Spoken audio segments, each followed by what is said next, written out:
Empezamos tercer día de comparecencias en la Comisión de Fiscalización. Allí el Contralor General del Estado subrogante, Carlos Riofrío, compareció y ratificó que el examen especial que hizo al contrato entre Flopec y Amazonas Tankers Pool no derivó en responsabilidades penales. Vamos hasta la Asamblea Nacional. Ahí está Karen Haro para darnos el reporte de hoy. Hola Karen, buenas noches. Justamente el informe recoge. Hola Milton, Diana, amigos televidentes en casa, buenas noches. Así es, se cumple el tercer día de comparecencias en el juicio político al presidente Guillermo Lasso. En esta jornada han comparecido el Contralor subrogante Carlos Riofrío y también el responsable de auditoría de esa entidad. Lo que se ha tratado en esta jornada ha sido el contrato entre Amazonas Tankers y Flopec respecto del examen especial que ejecutó la Contraloría a este contrato. En el siguiente reportaje les cuento los detalles. Al inicio de este proceso político, señora presidenta, se limitó el debate parlamentario. Un momento, por favor. Yo decido a quién doy la palabra, no tú, Viviana. Si el procedimiento parlamentario en el juicio político al presidente Guillermo Lasso es el correcto o no, fue el motivo por el que este día 3 de comparecencias se confrontaron los asambleístas proponentes del juicio político y los miembros de la Comisión de Fiscalización. Hasta esa mesa legislativa llegó el Contralor subrogante Carlos Riofrío.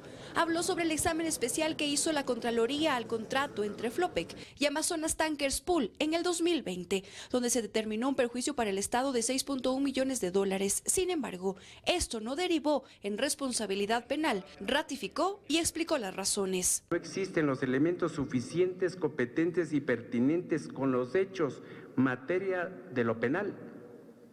Y al final inclusive señala que existen responsabilidades relacionadas en materias distintas. Nadie niega que hubo un proyecto de indicio de responsabilidad penal, porque no necesariamente una responsabilidad civil, como vemos en el informe, de más de $6.1 millones, quiere decir que existe un tema doloso y en ese sentido es lo que no se estableció el indicio de responsabilidad penal. Fue cuestionado por los interpelantes. Criticaron que sus respuestas fueron muy técnicas y no absolvían sus inquietudes. Cuidado, y a usted le espera el mismo camino del señor Pablo Celi. No se ha podido justificar en forma técnica, en forma clara, cuáles serían los argumentos competentes y pertinentes para que no se determine indicios de responsabilidad penal.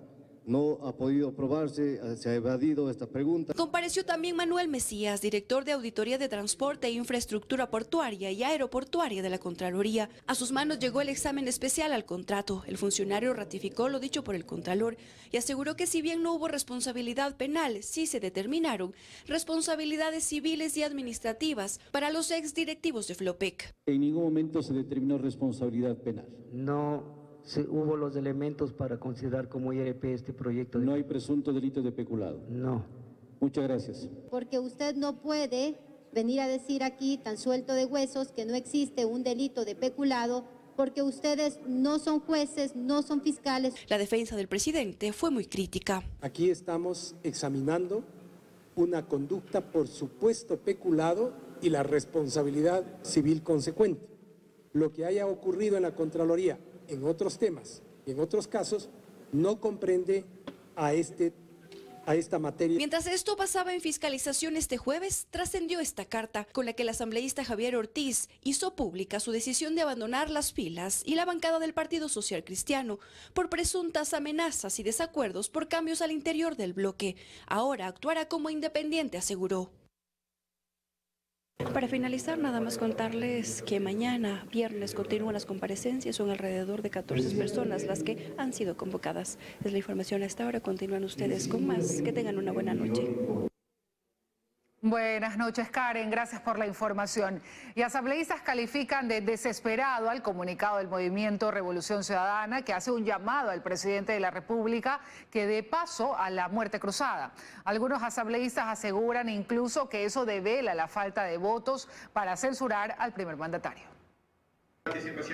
La Revolución Ciudadana cree que la salida democrática es la muerte cruzada. Lo pone en este comunicado en medio del proceso de juicio político al presidente Lasso que ellos mismos impulsan. Es una respuesta al gobierno nacional, al presidente de la República, Guillermo Lasso, frente a su nueva amenaza de decretar la muerte cruzada. Aunque hay algo de fondo en ese comunicado, el juicio político a Lasso podría terminar en sucesión y eso es lo que les preocupa. Creemos en este momento que la muerte cruzada es una salida. ¿Por qué? Porque si asume el señor Borrero, el juicio político no garantiza que el señor Borrero, por arte de magia, cambie todo el problema que el país tiene.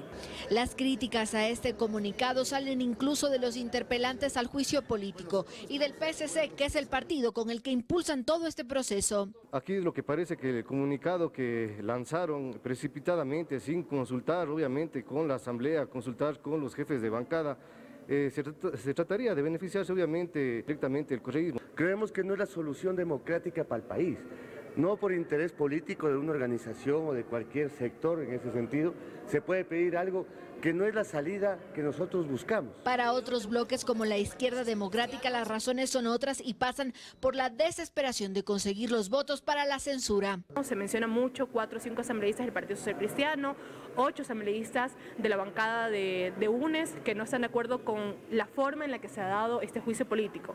Por la misma línea se encuentra el oficialismo, que considera que el juicio está caído, y esa es la preocupación. En que en las últimas 48 horas han arrastrado por el piso los proponentes y sobre todo quienes han sido invitados a comparecer en el juicio político todos los argumentos y elementos de prueba. Mientras que para Pachacuti todo pasa por un tema electoral. Porque ellos lo que quieren es adelantar elecciones, porque piensan que adelantando elecciones con los 22% que ganaron alcaldes, van a ganar presidencia de la República y van a meter acá 100 de 137 legisladores, aunque sea poniendo futbolistas, cantantes, modelos, como fue en el 2011. El tema de la muerte cruzada divide aún más al legislativo en medio de un juicio político que no va ni en la mitad del proceso.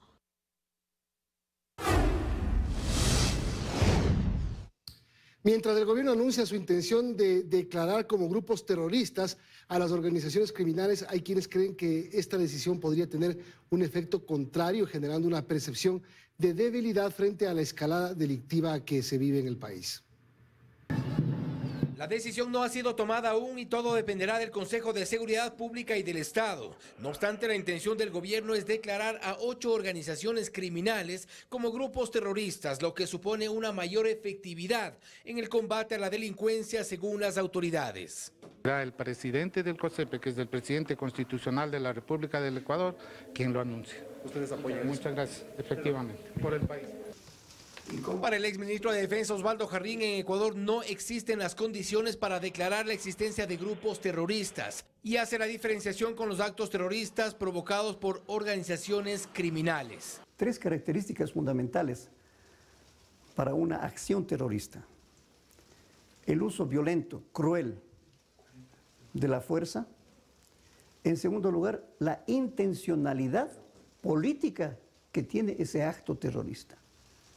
Y en tercer lugar, mantener a la población en el terrorismo, o que haya una causa ideológica, política, religiosa, racista, que mueva a estos tipos de actos. Y que al no haber un conflicto político o causa ideológica ligados a estos actos, declarar como terroristas a 8 organizaciones del crimen en Ecuador podría generar un efecto contrario. Se incrementa la inestabilidad política en el país, se quebranta la moral, el efecto que tiene sobre el aspecto social y económico del país. Entonces son más efectos negativos que se tiene por esta calificación como grupos terroristas. Nuestro Código Orgánico Integral Penal en el capítulo sobre terrorismo establece sanciones para la persona que individualmente o formando asociaciones armadas provoque o mantenga en estado de terror a la población o a un sector de ella, mediante actos que pongan en peligro a la vida, la integridad física o la libertad de las personas o pongan en peligro las edificaciones, medios de comunicación, transporte, valiéndose de medios capaces de causar estragos. Y aun cuando este capítulo podría justificar las intenciones del gobierno, Jarrín cree que la fuerza pública está capacitada para enfrentar al crimen organizado, que la escalada de violencia, la crisis política, económica y social no suponen un escenario de operación terrorista, sino una policrisis. Una simultaneidad de crisis. Hay un enfrentamiento del Poder Legislativo con el Ejecutivo, del Consejo de la Judicatura con el Ejecutivo. Y tenemos jueces que funcionan como si fuera una puerta giratoria. Entonces, esto es lo que está diluyendo la acción efectiva que debe tener Policía y Fuerzas Armadas en este momento. Pero de momento es una intención y sería una propuesta sobre la mesa del Consejo de Seguridad Pública y del Estado en medio de una escalada de violencia que demanda acciones efectivas y no experimentos. 4 de 11 integrantes de una organización delictiva que fueron detenidos en Yaguachi salieron en libertad porque Fiscalía no formuló cargos. Veamos el informe. Vargas Trejo, Justin, Lenín, Campuzano Macías, Jonathan Vicente, Chávez Entriago, Yandri Daniel, Campuzano Macías, Darwin Israel. Se dicta la inmediata libertad de los mismos para el efecto, gírese la boleta de excarcelación.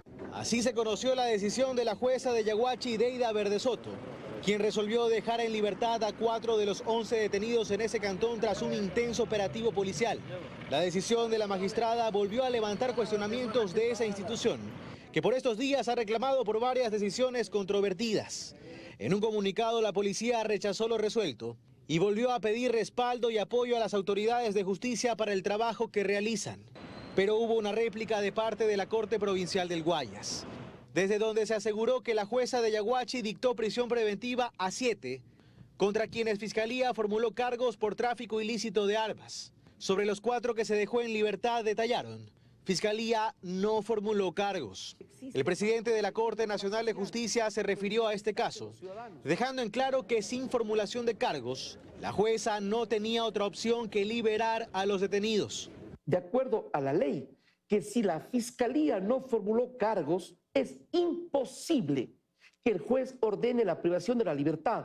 Insiste en que no se puede cargar toda la responsabilidad a los jueces. No en todos los casos, dice, refiriéndose además a la liberación de alias Elvi, identificado por la policía como líder de los tiguerones en Esmeraldas, pero que fue detenido por no haberse presentado a una audiencia de hace casi 2 años, en la que recibiría una condena por tenencia de armas. Pero la parte policial, y para que haga la acusación, la imputación, la Fiscalía, tiene que ser de esos delitos graves. Pero si es por tenencia de arma, la pena es de menos de 1 año y no existe prisión preventiva. Hablemos la verdad. Saquicela reconoce que aunque hay fallos que no tienen asidero jurídico, se debe analizar caso por caso, pues en muchos en los que se reclama por las decisiones judiciales, no se presentan acusaciones sólidas. De ahí la importancia del trabajo conjunto entre policía y fiscalía, para que las detenciones deriven en casos que no se caigan. Un falso agente del FBI fue detenido en Guayaquil. El sospechoso es colombiano y había llegado de la ciudad el pasado 9 de abril en un vuelo con ruta Panamá-Guayaquil. El extranjero fue capturado tras un allanamiento y se le decomisaron armas, drones y equipos satelitales. Según el comandante de la policía, Fausto Salinas, el sospechoso tenía 2 identidades. Otro tema, existen pérdidas por robo que sobrepasan los 2 millones de dólares, trabajadores heridos y otros asesinados a causa de la delincuencia. La inseguridad se convirtió en el primer problema del sector productivo del país. Esta vía tiene diferentes puntos, como el kilómetro 11, el kilómetro 20 y el kilómetro 26. Donde hemos registrado decenas de hechos delictivos. Que es el sector pequeño pelágico que pesca cerca de las costas, que sufre diariamente asaltos, todos los días. En zonas rurales, donde son atacados, donde son perjudicados por robos, no pueden transportar su cacao. Son los representantes de varios gremios productivos que la mañana de este jueves en Guayaquil se unieron para exigir seguridad y acciones por parte del gobierno. Este es un pedido desesperado de la ciudadanía del campo para que seamos atendidos por los 3 poderes del Estado. Según las cifras de los productores, solo este año en los diferentes robos registrados a sus negocios se cuentan más de 2 millones de dólares en pérdidas. Pero eso no es lo peor. Los delincuentes no solo se llevan la producción, sino que además hieren y asesinan a los trabajadores. Son casi 400 personas las heridas y 14 muertos. De ahí que exigen acciones concretas y no solo del Ejecutivo, sino de todas las funciones del Estado. Nuestra mayor preocupación es la inseguridad en todas las zonas rurales de producción del Ecuador. El costo de la seguridad para sus negocios ha ido en aumento, aunque esto no necesariamente significa que están más seguros. Como resultado de una de las primeras reuniones interinstitucionales sobre seguridad, los titulares de diferentes funciones del Estado acordaron cuáles son los nudos críticos en materia de lucha contra la delincuencia. Marzo pasado, representantes de las funciones del Estado se sentaron en una misma mesa para identificar en conjunto los nudos críticos que se presentan en la lucha contra la inseguridad. En una lista de temas por parte de la Policía Nacional se hicieron varios requerimientos, entre ellos que exista atención prioritaria por parte del Ministerio de Salud Pública para la obtención de certificados médicos en procedimientos policiales. Y es que no han sido pocas las veces en las que policías han denunciado el viacrucis por el que tienen que pasar para que un detenido consiga un certificado médico que dé constancia de su estado de salud tras la aprehensión. Todo esto mientras corren horas vitales en un procedimiento de flagrancia. Se requirió también capacitación continua a servidores policiales sobre el Código Orgánico Integral Penal por parte de la Judicatura para la correcta elaboración de partes policiales, tema que hoy vuelve al debate en medio de señalamientos entre jueces, fiscales y policías. Además, se acordó designar fiscales de flagrancia permanentes para el acompañamiento y asesoramiento a los servidores policiales durante procedimientos. La próxima semana se tiene previsto que se realice una mesa de seguimiento a estos acuerdos, que no requieren de reformas legales, sino más bien de compromiso entre las instituciones involucradas, a propósito de la coyuntura. Hacemos una pausa, amigos. Enseguida, el retorno a clases en la costa será irregular debido al alto número de establecimientos afectados por el invierno. Además, el drama de los migrantes en la frontera entre Chile y Perú se agrava. Les damos detalles al volver. Entrevistas en 24 horas. En Ecuador se han perdido más de 8.000 hectáreas de cultivos. Las fuertes lluvias han dañado los sembríos de unos 4.300 agricultores, la mayoría arroceros en el Guayas.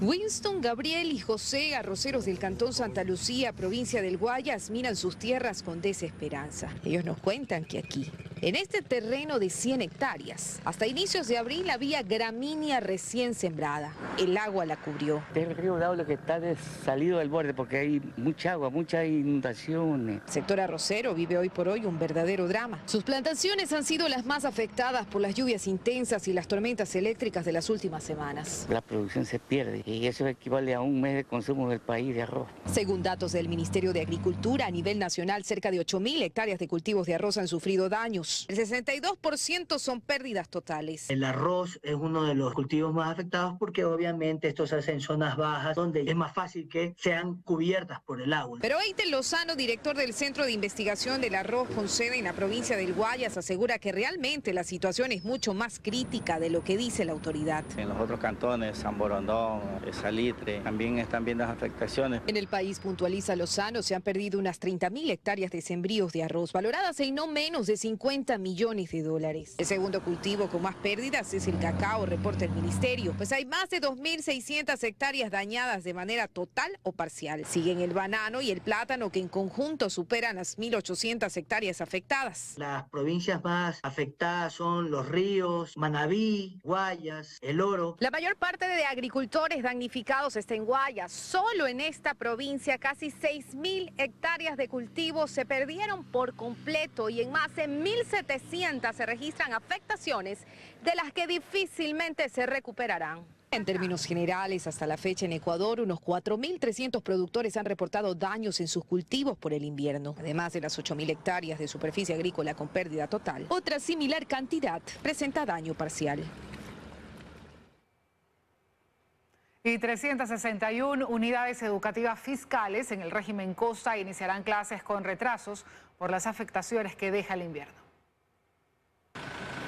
A las puertas del inicio de clases en la costa, las unidades educativas presentan realidades distintas y esto por supuesto afecta su arranque normal, sobre todo en los planteles fiscales. 361 de estas unidades educativas no iniciarán el 24 de abril. Habrá un retraso de al menos 5 días, pues siguen sufriendo afectaciones por el invierno. Son instituciones que están en lugares donde Es difícil el acceso, pero ya está retrocediendo el agua. 5 colegios particulares también están en la misma situación. A esto se suman 97 planteles fiscales que sí arrancarán el 24, pero a distancia. Otras 282 escuelas también presentan afectaciones, pero menores, e iniciarán el 24 de manera presencial, al igual que 5 planteles fiscomisionales y 2 particulares. Los daños que les acabo de presentar se cuantifican en aproximadamente 72.6 millones de dólares. La ministra de Educación indicó que inicialmente se destinarán 13 millones de dólares para atender 117 unidades educativas en la costa, sobre todo en Guayas. Pero uno de los puntos que más preocupa a padres de familia es la seguridad. Ante esto se informó que 169 planteles están en un plan de escuelas priorizadas por estar en zonas conflictivas. Ahí habrán 712 policías y patrullaje en motos. Ellos estarán al ingreso y salida de clases. La ministra aprovechó también para mencionar un punto importante para este año lectivo. El uso o la tenencia, aporte de armas dentro de instituciones educativas o los servicios de educación complementarios está estrictamente prohibido. A nivel costa hay 9.341 unidades educativas que recibirán a 2.5 millones de estudiantes. Más de 160.000 de ellos ingresan por primera vez al sistema educativo y son 930 los planteles que han presentado afectaciones. Seguimos cubriendo los premios Platino, el Oscar de Iberoamérica, y en esta ocasión Sebastián Yatra saltó a la cancha y se metió un golazo. No se lo pierda. Seguimos, resta menos de un mes para que se posesionen las nuevas autoridades seccionales. El Consejo Nacional Electoral espera entregar credenciales hasta el 11 de mayo, exceptuando en la parroquia Calacalí de Pichincha, en donde se realizarán nuevas elecciones. Restan exactamente 24 días para que las nuevas autoridades locales de todo el país sean posesionadas. De allí que el Consejo Nacional Electoral continúa con el cronograma de entrega de credenciales. Hemos entregado a 11 provincias.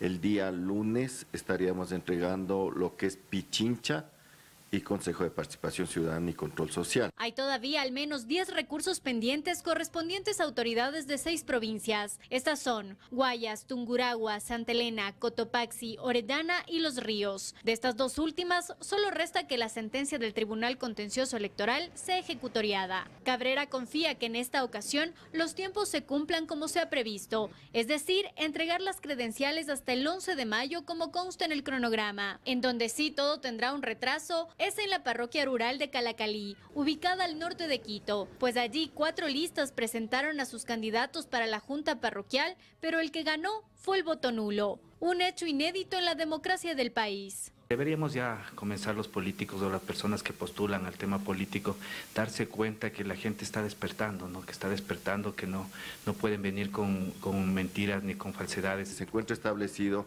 la fecha para el proceso electoral, el día 8 de octubre del 2023. La posesión está para los primeros días de diciembre. En esta parroquia se deberá volver a cero, es decir, se deberá realizar desde el proceso de democracia interna. Pero mientras eso ocurre, los actuales miembros de la Junta Parroquial deberán prorrogarse en funciones.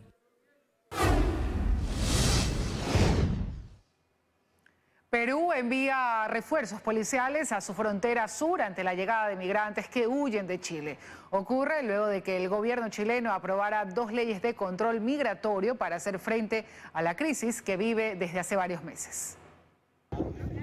Ante la llegada de decenas de migrantes venezolanos y colombianos que pretenden cruzar a Perú a través de su frontera con Chile, el gobierno de Dina Boluarte movilizó a 200 policías.